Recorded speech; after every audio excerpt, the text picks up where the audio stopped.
Awali aktivitas dan pelayanan Anda melalui renungan pagi menjadi putra dan putri Allah. Terdengar panggilan Roh untuk mengangkat salib, dan mereka yang mengangkat salib akan menemukan bahwa salib mengangkat mereka. Dituliskan oleh Ellen G. White bersama Pendeta Denny Kanajo. Selamat mendengarkan. Shalom, salam sejahtera untuk para pendengar dimanapun Anda berada saat ini. Kita berjumpa kembali dalam mendengarkan firman Tuhan melalui audio Renungan Pagi. Pada tanggal 7 Juni 2021 dengan judul Kita Memilih Teman Hidup yang Mengasihi Allah. Sebelum kita melanjutkan bacaan renungan kita pada saat ini, saya mengajak semua para pendengar yang setia untuk berdoa bersama-sama. Bapa di sorga, terima kasih karena kebaikan dan rahmat Tuhan begitu besar bagi hidup kami, khususnya sepanjang malam di dalam tidur kami. Hingga tiba di pagi hari ini kami dibangunkan dengan kuasa Tuhan, sehingga kami memperoleh keselamatan dari Tuhan. Sebelum kami melakukan segala aktivitas pelayanan pekerjaan kami sepanjang hari ini, kami rindu untuk mempelajari kebenaran firman Tuhan. Curahkanlah kuasa Roh Kudus-Mu kepada kami, agar kami dapat mengerti dan mempraktekkan di dalam kehidupan kami. Terima kasih Tuhan Yesus. Dengarlah doa kami dan ampuni kami Bapa, karena kami sudah berdoa hanya di dalam nama Tuhan dan Juru Selamat kami. Amin. Ayat inti kita terambil di dalam buku Amos pasal yang ketiga, ayat yang ketiga, demikian firman Tuhan. Berjalankah dua orang bersama-sama jika mereka belum berjanji? Mari kita ikuti penjelasannya. Tuhan tidak berubah, Ia benar, berkemurahan, berbelas kasihan, setia dalam melakukan firman-Nya, baik dalam janji-janji maupun dalam ancaman-ancaman. Salah satu dari bahaya terbesar yang mengelilingi umat Allah dewasa ini ialah bahaya pergaulan dengan orang-orang yang tidak beriman, teristimewa dalam mempersatukan dirinya dalam pernikahan dengan orang-orang yang tidak percaya. Bagi banyak orang, kasih kepada manusia memudarkan kasih kepada ilahi. Mereka mengambil langkah pertama dalam kemurtadan oleh mempertaruhkan perintah Tuhan, dan kemurtadan total sering terjadi akibatnya. Telah terbukti berbahaya bagi orang-orang untuk melakukan kehendak mereka sendiri yang berlawanan dengan tuntutan Allah. Adalah pelajaran berat bagi manusia yang mengikuti bahwa Allah bersungguh-sungguh dengan apa yang dikatakannya. Biasanya, mereka yang memilih orang-orang yang menolak Kristus dan menginjak-injak hukum Allah menjadi teman-teman dan sahabat-sahabat mereka, pada akhirnya akan mempunyai pikiran dan roh sama dengan orang-orang itu. Jika kita dapat naik ke mutu moral yang tertinggi dan mencapai kesempurnaan tabiat yang saleh, betapa perbedaan harus digunakan dalam pembentukan, persahabatan, dan pilihan seorang teman hidup. Banyak orang yang memulai perjalanan hidupnya memiliki sifat jujur dan setia, tetapi lingkungannya terbatas.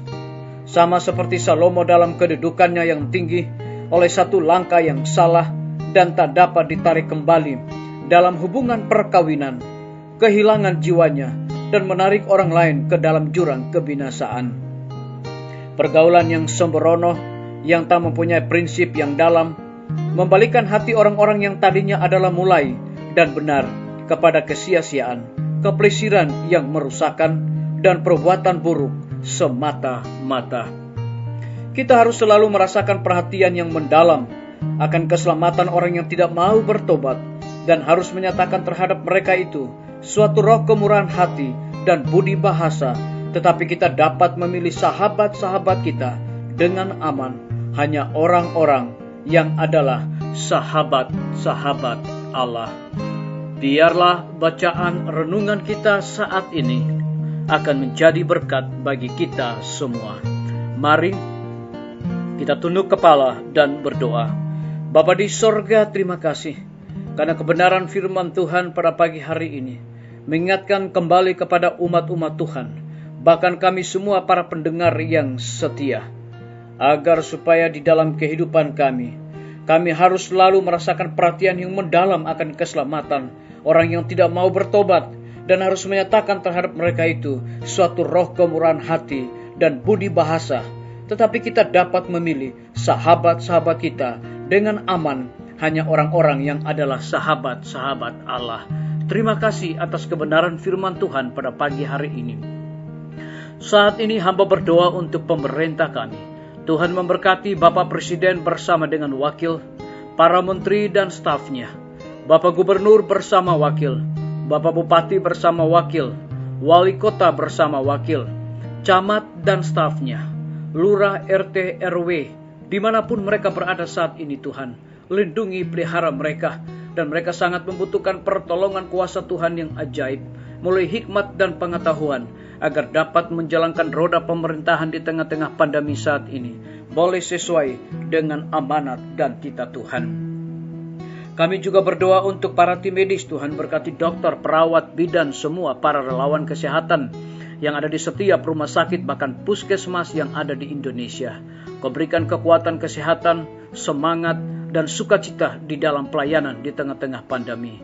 Kami juga berdoa Tuhan, Engkau memberkati juga guru-guru, kepala sekolah, dan semua siswa yang sebagian sudah selesai mengikuti ujian kenaikan kelas, bahkan SD akan memulai pada hari Senin ini. Kami serahkan mereka sepenuhnya ke dalam tangan kasih dan rahmat Tuhan. Berikan hikmat dan pengetahuan sorga kepada mereka.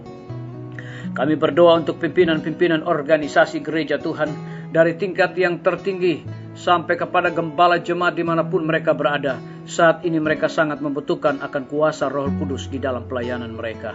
Kami menyerahkan TNI, Polri, PNS, wira swasta, petani, pedagang, nelayan, tukang grab, dan saudara-saudara kami yang ada di dalam penjara. Tuhan lindungi, pelihara mereka, cukupkan kebutuhan mereka, dan mereka juga menjadi berkat di dalam segala tugas dan tanggung jawab yang Tuhan berikan kepada mereka.